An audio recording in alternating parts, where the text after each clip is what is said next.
లే, మళ్ళీ పోరాటం ప్రారంభించావు. పొడుస్తున్న ప్రతి పొద్దు నీకొక నిరీక్షణ సంకేతం. సంవత్సరములు జరుగుతుండగా ఆయన తన కార్యాలను నూతనపరుస్తాడు. నీకు అనుగ్రహిస్తున్న ప్రతి నూతన శుభోదయం నీకొక నిరీక్షణ సంకేతం. నిన్న అయిపోయింది కదా, నిన్నటి గురించి ఇంకా ఆలోచించొద్దు. ఈరోజు సూర్యోదయం అవుతుంది చూడు, క్రొత్తగా. అలాగున నేటి సూర్యోదయం నీకు కలుగుతుంది.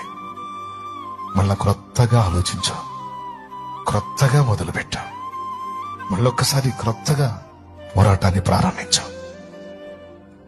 ఈసారి విజయం నీదే, ఈసారి విజయం నీదే.